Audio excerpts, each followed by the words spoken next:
Surprise ഒക്കെ വരും. നിനക്ക് സർപ്രൈസ് ആയിട്ട് തോന്നിയില്ലേ? ഞാൻ ലിപ്സ്റ്റിക് ആക്കി നിന്റെ മുഖത്ത്. എനിക്ക് തോന്നി നീ ഇപ്പുറത്തും കൂടെ ആക്കിയിട്ട് അത് ബ്ലഷ് ആക്കണം. എന്താണ് നിങ്ങൾ പറയൂ, നിങ്ങളുടെ ഫ്രണ്ട്ഷിപ്പ് എവിടെ തുടങ്ങി? ഫ്രണ്ട്ഷിപ്പ് അല്ല, ഇത് ഫാമിലിയാണ്. എനിക്ക് അത്രേ പറയാനുള്ളൂ. ഇത് എന്റെ ഫാമിലി. ഇത് ഫാമിലി. ഇവര് ഫാമിലിയാണ്. എവിടുന്ന് എങ്ങനെ കിട്ടിയതാണ് ഈ ഫാമിലി മെമ്പേഴ്സിനെ? നല്ല ചോദ്യം. ഇത് കിട്ടിയത് ആദ്യം പറയാം.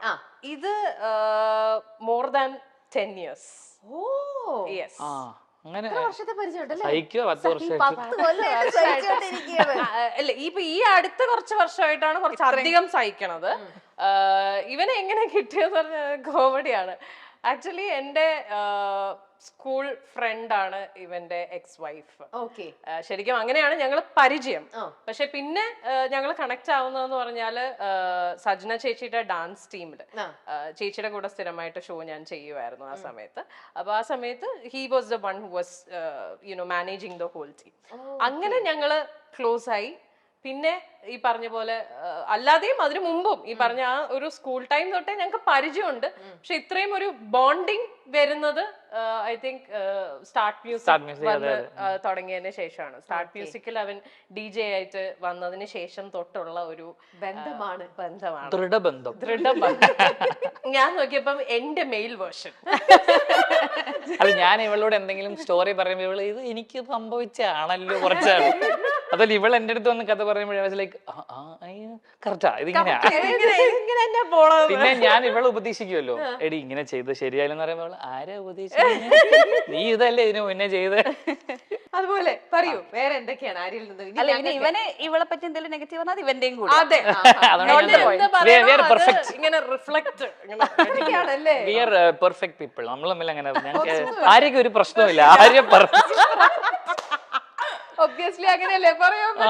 ഞങ്ങൾ രണ്ടുപേരും സിമിലർ ആണ് പല കാര്യങ്ങളിലും. സോ എനിക്ക് ഞാൻ പറഞ്ഞ പോലെ തന്നെ എന്തെങ്കിലും ആരെയും പറ്റി അത് ചെയ്യുന്നത് ശരിയല്ലെന്ന് പറഞ്ഞാൽ ഞാനും അങ്ങനെയാണ്. She will do the same thing to me. So അതുകൊണ്ട് എനിക്ക് പറയാൻ പറ്റില്ല. ഇപ്പൊ പറഞ്ഞ പോലെ തന്നെ ആര്യ ആൾക്കാരെ ഹേർട്ട് ചെയ്യാൻ ഭയങ്കര ബുദ്ധിമുട്ടുള്ള ആളാണ്. So she will get hurt herself. End of the day ഒരാളെ ഹേർട്ട് ചെയ്യണ്ട എന്ന് വിചാരിച്ചിട്ട് ഇവൾ ഇങ്ങനെ ഹേർട്ട് ആയിക്കൊണ്ടിരിക്കും. നമ്മൾ പറയും അത് വേണ്ട കളിയാ, നീ പറയാനുള്ള പറഞ്ഞ് ലൈക്ക് യു ജസ്റ്റ് ഇല്ല, അത് ഹേർട്ട് ആവും. അപ്പൊ നിങ്ങൾ ഇത്രയും ഫ്രണ്ട്സ്, ശരി എനിക്ക് ശരിക്കും എന്താ പറയാ ടച്ച് പൊടി കേട്ടോ ആര്യായിരിക്കും. ഇത്രയും നല്ലൊരു ഫ്രണ്ട്സ് ഒക്കെ ഇങ്ങനെ സപ്പോർട്ടിങ് സിസ്റ്റം ഉള്ളപ്പോഴേ ഇവരെല്ലാരും കൂടെ ചേർന്ന് ആര്യക്ക് എന്തെങ്കിലും ഒരു പ്രോബ്ലം വരുമ്പോഴോ അല്ലെങ്കിൽ ഒരു നമ്മൾ ഡൗൺ ആയിട്ടിരിക്കുമ്പോഴോ ഇവരെല്ലാരും കൂടെ ഒരുമിച്ച് നിന്ന് സപ്പോർട്ട് ചെയ്തിട്ടുണ്ടാവുന്ന അത് എന്തിനായിരിക്കും, എപ്പോഴായിരിക്കും? ഇഷ്ടം പോലെ ഇന്നലെ രാത്രി ഇന്നലെ രാത്രി വരെ കൃത്യം പറഞ്ഞ രാത്രി 1:30 സമയത്തൊക്കെ എന്ത് സംഭവിക്കുക? അല്ല അതാണ് ഞങ്ങൾ കുടുംബമാണല്ലോ. ഫാമിലി പറഞ്ഞല്ലേ, ഫാമിലി അല്ലേ, പല സ്ഥലത്തുനിന്നും വരുന്ന പല സ്വഭാവമുള്ള പല ടൈപ്പ് ആൾക്കാരാണല്ലോ. പ്രോബ്ലംസ് ഉണ്ടാകുന്നത്. ആക്ച്വലി ഞങ്ങളുടെ അപ്പാർട്ട്മെന്റില് നാളെ ക്രിസ്മസ് സെലിബ്രേഷൻസ് ഒക്കെ നടക്കും. അപ്പൊ ഞങ്ങൾ കരോൾ പ്രാക്ടീസ് ഒക്കെ കഴിഞ്ഞ് പിന്നെ മോന്റെ ബർത്ത്ഡേ ഉണ്ടായിരുന്നു. 12-ന് ഇവള് കേക്കൊക്കെ കട്ട് ചെയ്തു. അത് കഴിഞ്ഞ് ഞങ്ങൾ കുറച്ചു നേരം ഡിസ്കഷൻ ഒക്കെ കഴിഞ്ഞു. ഒരു പ്രശ്നം വരുന്നു, അത് നമ്മൾ ഫേസ് ചെയ്യും. അപ്പൊ അങ്ങനെ ഞങ്ങൾ അങ്ങനെ നോക്കുകയാണെങ്കിൽ കറക്റ്റ് ഇന്നലെ രാത്രി. Yes of course. അതുപോലെ പല സിറ്റുവേഷൻസും ഇവരാണ് എന്റെ ഷീൽഡാണ്. മറ്റേ അവെഞ്ചേഴ്സ് അസംബിൾ എന്ന് പറയുന്നത് എനിക്കൊന്നും പറയേണ്ട ആവശ്യം വരാറില്ല. ഓക്കെ, വേറൊരു ചെറിയ ഇപ്പൊ നിങ്ങളെ ഇരുത്തിക്കൊണ്ടാകുമ്പോഴത്തേക്കും നിങ്ങൾക്കാണല്ലോ ആര്യനെ ഇൻ ആൻഡ് ഔട്ട് അതേപോലെ കറക്റ്റ് ആയിട്ട് അറിയാൻ പറ്റുന്നത്. അപ്പൊ ഞാനൊരു 3-4 കാര്യങ്ങൾ പറയാം. അതില് ആര്യക്കും ഇത് ചെയ്യാം. ആര്യ അത് തന്നെയാണെന്നുണ്ടെങ്കിൽ ആര്യക്കും കൈ റേസ് ചെയ്യാം. അങ്ങനെ തന്നെയാണെന്നുണ്ടെങ്കിൽ പോസിറ്റീവ് ആണോ? നിങ്ങളും പറയണം, ആര്യം പറയണം. ആര്യ പോസിറ്റീവ് ആണോ? I don't think so. ഇവിടെ ഹാഫ് പൊക്കി, അവിടെ പൊക്കിട്ടേ ഇല്ല. താത്തി അവിടെ പൊക്കാത്തോണ്ടൊക്കെ താത്തിയോ? അതുകൊണ്ടാണ്. എന്തായാലും സിബിൻ എന്തുകൊണ്ടായിരിക്കും ഇവിടെ വരെ കൈ റേസ് ചെയ്തു? ഇടയ്ക്കിടയ്ക്ക് ചെറിയ പുറത്ത് കാണിക്കില്ല, ബട്ട് ഇന്നർ അതെപ്പോഴും നമുക്കൊരു കാര്യത്തിൽ ചില കാര്യങ്ങളിൽ ഷീ വോണ്ട് ടോക്ക്, പറയില്ല, സംസാരിക്കില്ല, എക്സ്പ്രസ് ചെയ്യില്ല. പക്ഷെ എനിക്കറിയാം, കാരണം ഞാനും അങ്ങനെ എനിക്കറിയാം. അത് വേറെ കാര്യം. അതുകൊണ്ട് ആര്യൻ ഇല്ലല്ല നീ സമ്മതിക്കുന്നുണ്ടോ ഇല്ലയോ ഇപ്പൊ പറഞ്ഞു ചില ആ, അതെ. മോളുടെ കാര്യത്തിൽ എനിക്ക് ചില അവൾ എക്സ്പ്രസ് ചെയ്യില്ല ബിക്കോസ് നേരത്തെ പറഞ്ഞ സാധനം ഞാൻ എന്നെ എക്സ്പ്രസ് ചെയ്ത് ഇയാൾ ഹേർട്ട് ആവണ്ട അതുകൊണ്ട് അവൾ എക്സ്പ്രസ് ചെയ്യില്ല ബട്ട് ഇന്നർലി ചെറിയ രീതിയിലാണ് ചെറിയ അതുകൊണ്ട് ഇത്രയും മുഖ്യം സംടൈംസ് ലേസി അപ്പോഴേ പോയി ആണോ? അപ്പൊ ഇവരാരും പറയുന്നില്ലല്ലോ ആ കാര്യം. എനിക്ക് തോന്നി ഞാൻ കണ്ടിട്ടില്ല ഇവള് മടി പിടിച്ചിരിക്കുന്നത് പണിയെടുക്കും ആണല്ലേ? കട്ടയ്ക്ക് പണിയെടുത്തോണ്ടേയിരിക്കും. നീ മടി പിടിച്ചിരിക്കുന്നു പറയുന്ന സമയം നമ്മൾ റെസ്റ്റ് എടുക്കുന്ന സമയമാണ് ഗൈസ്. അതെ അതെ അത് മടിയല്ല. She's not lazy. Not lazy. She work really hard. പിന്നെ നമ്മൾ എക്സോസ്റ്റഡ് ആയിട്ട് ഇരിക്കൂലേ, ലൈക്ക് ഒരു വർക്ക് കറക്റ്റ് ഇത്ര സമയം വർക്ക് ചെയ്യുക ഇത്ര സമയം ഉറങ്ങുക അങ്ങനത്തെ ഷെഡ്യൂളുള്ള ആളല്ല. Like even if she finishes her work by 9 o'clock, she'll go to the shop, she'll do the live, she'll finish all that work there, then she comes back by like 2 or something. ചിലപ്പം പിന്നെ രാവിലെ എണീക്കുന്നത് late ആവുമായിരിക്കും. അതിന് നമുക്ക് lazy ഒന്നുമല്ല, rest എടുക്കുന്ന സമയമാണ്. She is not lazy. അപ്പൊ ആര്യക്ക് എന്തുകൊണ്ട് അങ്ങനെ തോന്നിയിട്ടുണ്ടാവുക? അത് may be because you don't work out regularly അങ്ങനത്തെ ഇതാണോ പറയുന്ന ആസ്പെക്ട്. തോന്നാറുണ്ട് ചില സമയത്തൊക്കെ ഞാനിങ്ങനെ എന്നുവെച്ചാൽ ചെറിയ ചെറിയ കാര്യങ്ങളിൽ ചിലപ്പോ എനിക്ക് മടി വരാറുണ്ട്. അതായത് ചിലപ്പോ എനിക്ക് ഇരുന്നിട്ട് ഇങ്ങനെ ഇരിക്കുമ്പോ ചിലപ്പോ ഒരു കോഫി കുടിക്കണം തോന്നും, പക്ഷെ അത് എണീച്ച് പോയി ഇടാനുള്ള മടി. അപ്പൊ ഞാൻ അവിടെ ആരാണോ തൊട്ടടുത്തുള്ളത് പറയും ഒരു കോഫി അങ്ങനത്തെ പരിപാടികളൊക്കെ എനിക്കുണ്ട്. അത് ക്ഷീണം വേണ്ട, സപ്പോർട്ടിങ് അത് അവരങ്ങനെ ഞാൻ ഫുൾ ടൈം റെസ്റ്റാ. ഞാൻ ഭയങ്കര എക്സോസ്റ്റഡ്. ഇവൻ താഴെ ഇരുന്നിട്ട് മേലെ വിളിച്ച് ചേച്ചി ഒരു ചായ ഇട്ടിട്ട് കൊണ്ടുവരുമോ. നിങ്ങൾ എല്ലാവരും ഒരേ ഫ്ലാറ്റിൽ തന്നെയാണ്? ഞങ്ങള് എന്റെ വീട്ടിൽ നിന്നാണ് രാവിലെ, അതാണ് ഞാൻ ചോദിച്ചത്. ഞാൻ രാവിലെ എണീറ്റിട്ട് ഞാൻ ചോദിച്ചു നീ രാവിലെ എങ്ങോട്ട് ഇറങ്ങി പോവാന്ന് ചോദിച്ചു. ഞാൻ നോക്കിയപ്പോ ഞാൻ റെഡി ആയിട്ട് ഇറങ്ങുമ്പോ ഇവ പതുക്കെ ഉറക്കൊക്കെ എണീറ്റ് ഇങ്ങനെ വരുന്നു. അപ്പൊ ഞാൻ ചോദിച്ചു നീ എവിടെ പോവാ? അത് എനിക്കൊന്ന് പുറത്തു പോകേണ്ട ആവശ്യമുണ്ട്, ഞാൻ റെഡി ആവാൻ പോവാന്നൊക്കെ പറഞ്ഞു. ഇങ്ങോട്ടാന്ന് എനിക്ക് ഇവിടെ ഡോർ ഇറങ്ങിയ പിന്നെ ഞാൻ എന്റെ ഫാസ്റ്റ് കട്ട് ഇറക്കി.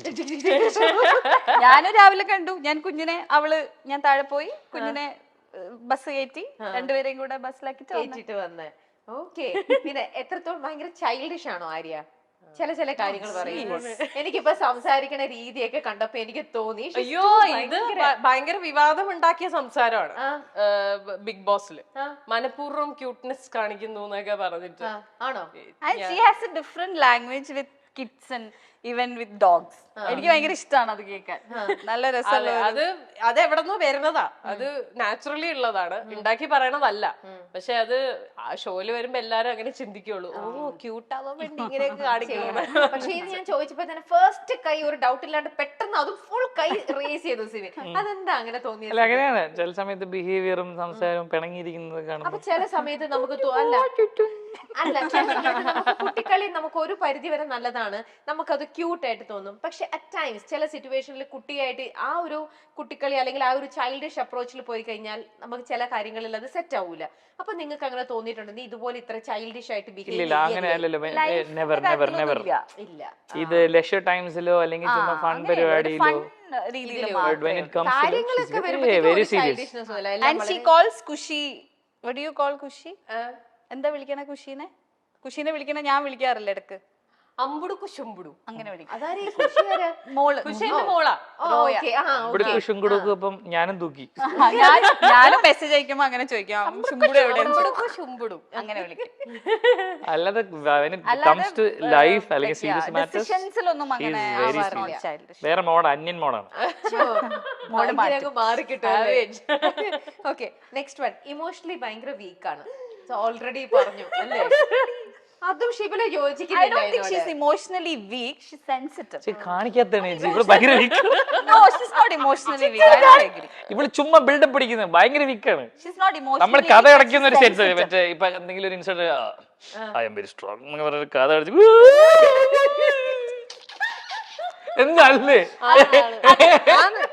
അതിന് ഇമോഷണലി വീക്ക് എന്നാണോ പറയാ? പിന്നെ എന്താ പറയണ്ടേ? ഭയങ്കര സീനാണ്. അതിന് സെൻസിറ്റീവ് എന്നല്ലേ പറയാ? സെൻസിറ്റീവ് അത് She is sensitive, I agree, but she's not emotionally weak. Okay, where is the English teacher? English teacher നെ വിളിക്കും. ഇമോഷണലി വീക്ക് ആവുന്നോണ്ടാണ് പിള്ളേരെ ട്യൂഷൻ പഠിപ്പിക്കുന്നോണ്ട് ഈ രണ്ട് ഭയങ്കര ഇംഗ്ലീഷിൽ ഇപ്പൊ she is sensitive, but I don't think she's emotionally emotionally week ആണ്. പുറത്ത് കാണിക്കാതാണ്. She is weak actually, and that's the reason why ഈ പറഞ്ഞ ഈ കുറച്ച് പ്രശ്നങ്ങളൊക്കെ ലൈഫിൽ ഉണ്ടായതിന്റെ റീസണും ഇമോഷണലി വീക്ക് ആയതുകൊണ്ടാണ്. അത് യൂട്ടിലൈസ് ചെയ്യപ്പെടുന്നു. ആക്ച്വലി ഞാൻ രമേശ് ഞാൻ തുടക്കത്തിൽ പറഞ്ഞു ഞാൻ 2 എക്സ്ട്രീമാണ്. ഞാൻ ഇമോഷണലി സ്ട്രോങ്ങുമാണ് വീക്കുമാണ്. സ്ട്രോങ് ആണെങ്കിൽ ഞാൻ അപ്പുറത്തെ ബോൾഡാണ്, വീക്ക് ആണെങ്കിൽ ഞാൻ ഭയങ്കര വീക്കാ. എല്ലാ എക്സ്ട്രീംസും എനിക്ക് അവിടെ യൂഷ്വലി ഉണ്ടായിരുന്ന ഒരു ഡൗൺഫോൾ എന്ന് പൊങ്ങി വന്നിട്ടുള്ളത് ഞാൻ കേട്ടിട്ടുണ്ട്, ഞാൻ ഒരു പരിധിവരെ കാണുന്നുണ്ട്. അത് വെച്ച് എനിക്ക് I don't think she's emotionally week, she's sensitive. ആ സെൻസിറ്റിവിറ്റി കാരണം ചില കാര്യങ്ങൾ തെറ്റാന്ന് അറിഞ്ഞിട്ടും ചിലപ്പം ചെയ്തിട്ടുണ്ടാവും. ചില കാര്യങ്ങൾ ഇത് ശരിയാണ് പക്ഷെ ഇതിപ്പോ ഞാൻ ചെയ്യണ്ടെന്ന് വിചാരിക്കുന്നുണ്ടാവും, അല്ലെങ്കിൽ അങ്ങനത്തെ ഡിസിഷൻസ് എടുത്തിട്ടുണ്ടാവാം. But I don't think she's weak ആണെങ്കിൽ I don't think she'll be sitting here right. Okay okay good. Next one, over caring. എല്ലാരും അങ്ങോട്ടും ഇങ്ങോട്ടും നോക്കുന്നുണ്ട്. ആണോ? ആ, അതായത് കെയറിംഗ് ആണ്, പക്ഷെ അതെങ്ങനെ ഓവർ കെയറിംഗ് ആവണമെന്ന് വെച്ചാല് എല്ലാവരെയും അവളിങ്ങനെ എല്ലാവർക്കും എല്ലാം ഇങ്ങനെ പ്രൊവൈഡ് ചെയ്ത് നിൽക്കും. ആസ് എൻ ഫാമിലിയിലാണെങ്കിലും വീട്ടിലാണെങ്കിലും പിന്നെ ഷീസ് ദ പ്രൊവൈഡർ. ഞാൻ പൊക്കി ഇപ്പോഴാണ് ശരിക്കും ഒന്ന് ആലോചിച്ച് നോക്കിയത്. മനസ്സിലായി. ഇങ്ങനെ പ്രൊവൈഡർ ആയിട്ട് നിൽക്കുമ്പോൾ എന്താ സംഭവിക്കാന്ന് വെച്ചാൽ അവര് പണിയെടുക്കില്ല. നമ്മൾ will have to be a provider for life time അല്ലേ? നമ്മൾ കൊടുത്തോണ്ടിരുന്ന നമ്മൾ കൊടുത്തോണ്ടേ. അതാണ് over caring. In that terms എങ്ങനെ സാധിക്കുന്നു? ഭയങ്കര ഇന്റലക്ച്വൽ ആയിട്ടുള്ള സൈക്കോളജിസ്റ്റ് ആണ്. ഞാൻ മറന്നുപോയി. കൂടെ ഉള്ളതിലെ കുറച്ച് ഇന്റലക്ച്വൽ ആയിട്ടുള്ള സൈക്കോളജിസ്റ്റ് ആണോ? അതിന്റെ കുഴപ്പമാണ്. ഭയങ്കര ബുദ്ധിയാണ്. മുടിയെ കൂടുതലൊന്നും പറയാം. അല്ല, അപ്പൊ സിബിൻ എന്തുകൊണ്ട് ആദ്യം ഒരു ഡൗട്ട്ഫുള്ളിൽ നിന്നു, പിന്നെയാണ് അല്ല ചേച്ചി സൈക്കോളജിസ്റ്റ് എന്നെ ഉണർത്തി എന്തൊക്കെ കാര്യങ്ങൾ പറയണം. അല്ല എന്താ വെച്ചാൽ ദാറ്റ്സ് എ റീസൺ. ഞാൻ ഇപ്പൊ പറഞ്ഞ ചേച്ചി പറഞ്ഞ റീസൺ നമ്മൾ പ്രൊവൈഡർ ആണ്. അപ്പം ചില കാര്യങ്ങൾ നമുക്കൊരു 10 വയസ്സ് വരെ അല്ലെങ്കിൽ ഒരു കുട്ടീനെ നമുക്കൊരു 18 വയസ്സ് വരെയൊക്കെ നമുക്ക് നോക്കാം. അത് കഴിഞ്ഞ് കഴിഞ്ഞാൽ നമ്മൾ പിന്നെ അവരെ നോക്കിക്കൊണ്ടിരുന്ന നമ്മൾ ആക്ച്വലി അവരെ ദ്രോഹിക്കുന്നതിന് തുല്യമാണ്. അവർ ഇൻഡിപെൻഡന്റ് ആവണ്ടേ അല്ലെ? എല്ലാവരും ഇൻഡിപെൻഡന്റ് ആവണം ലൈഫിൽ. അപ്പൊ അതിന് നമ്മൾ ഒരു സ്പേസ് കൊടുക്കണം. നമ്മള് നീ പട്ടിണി കിടന്നവൻ പഠിക്കട്ടെ അങ്ങനെ ചെയ്യില്ല. പക്ഷേ ആ ഒരു കാര്യം പോയിന്റ് ഔട്ട് ചെയ്തിട്ട് മാറിയ ചേഞ്ച് ഞാൻ പറഞ്ഞല്ലോ ഇന്നലെ രാത്രി 1:30 സംസാരിച്ച വിഷയം ഇതായിരുന്നു. മാറും ദൈവത്തിന്. എന്തുകൊണ്ട് ഇവരൊക്കെ ഇത്രയും സപ്പോർട്ടിംഗ് സിസ്റ്റം ഇവരൊക്കെ വളരെ ട്രൂ ആയിട്ടാണ് പറയണത്. ഇപ്പൊ നമ്മൾ കോൺഷ്യസ് ഒരു എഫേർട്ട് എടുക്കണ്ടേ? കോൺഷ്യസ് എഫേർട്ട് എടുക്കാൻ എന്റെ മനസ്സ് ഇനി എടുക്കണോ? കാലല്ലി പിടിക്കും. ഭീഷണിപ്പെടുത്തി അവളെ കൊണ്ട് നന്നാക്കി ഇന്നലെയൊക്കെ അവസ്ഥ കാലല്ലി പിടിക്കും. ഓക്കെ, ഇനി നെക്സ്റ്റ് വൺ, രാത്രി ജീവിയാണോന്ന്? ആണ്. നിങ്ങളൊക്കെ ഞങ്ങൾ കുടുംബത്തോട് രാത്രിക്കാണ് ഉഷാർ. അതുകൊണ്ട് അവള് റൂമൊക്കെ നല്ല ഇരുട്ടാക്കി വെച്ചേക്കും. അതായത് നമുക്ക് പകലും കിടന്നുറങ്ങാനുള്ള സെറ്റപ്പിലാണ് ഫുൾ ചെയ്തോണ്ടിരിക്കണത്. ഓക്കെ, അപ്പം നിങ്ങൾ ഫ്രണ്ട്സ് ഇവിടെ വന്നത് കൊണ്ട് ആര്യയുടെ ഇനി ഒന്നുമില്ല, ഞാൻ എനിക്ക് എഴുതാം, അതുപോലെ കാര്യങ്ങളെല്ലാം ഭയങ്കര സെറ്റാക്കി. ബഡായി ബംഗ്ലാവ് എന്നൊരൊറ്റ പ്രോഗ്രാമിലൂടെ നമുക്കെല്ലാം സുപരിചിതയായ താരമാണ് ആര്യ. പിന്നീട് സിനിമകളിലൂടെയും സീരിയലുകളിലൂടെയും ആര്യ നമ്മുടെ മുന്നിലേക്ക് വന്നു. സിനിമയിൽ നിരവധി വേഷങ്ങൾ, അതും ഹാസ്യ വേഷങ്ങളാണ് ആര്യ കൂടുതലും ചെയ്തിട്ടുള്ളത്. അങ്ങനെ ഒരു കഥാപാത്രമായിട്ട് തന്നെയാണ് ആര്യ നമ്മുടെ മനസ്സിലുള്ളതും. എന്നാൽ ബിഗ് ബോസ് മലയാളം റിയാലിറ്റി ഷോയിലെത്തിയതോടെ ആര്യയെ പറ്റിയുള്ള മലയാളികളുടെ ഒരു ധാരണ മൊത്തത്തിൽ മാറി എന്ന് വേണമെങ്കിൽ പറയാം. ആര്യ ഒരു നെഗറ്റീവ് ക്യാരക്ടറായിട്ട് മാറുകയായിരുന്നു. ബിഗ് ബോസ് പലർക്കും നല്ലത് ചെയ്തിട്ടുണ്ട്, അല്ലെങ്കിൽ പോസിറ്റീവായിട്ടും നെഗറ്റീവായിട്ടും അതിലെ മത്സരാർത്ഥികൾക്ക് എഫക്റ്റ് ചെയ്തിട്ടുള്ള ഒരു പരിപാടിയാണ്. അതേസമയം ആര്യയെ സംബന്ധിച്ചിടത്തോളം ബിഗ് ബോസ് മലയാളം എഫക്റ്റ് ചെയ്തത് നെഗറ്റീവായിട്ടാണെന്ന് വേണമെങ്കിൽ പറയാം. അതേസമയം ആര്യ സിബിൻ സൗഹൃദത്തെക്കുറിച്ച് നമ്മൾ അറിയുന്നതും ആ സമയത്താണ്. ആര്യയും സിബിനും വളരെ അടുത്ത കൂട്ടുകാരാണ്. ഇവർ കുഞ്ഞിലേ മുതൽ ഒന്നിച്ച് പഠിച്ചവരാണ്.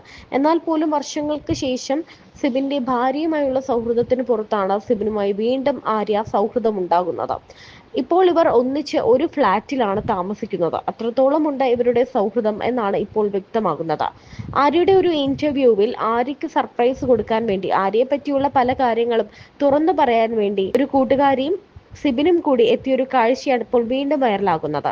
ആര്യയ്ക്ക് ഏറ്റവും വലിയ സമ്പാദ്യം എന്ന് പറയുന്നത് ഈ സൗഹൃദ വലയം തന്നെയാണ് എന്ന് നമുക്ക് ഈ വീഡിയോ കാണുമ്പോൾ മനസ്സിലാകും.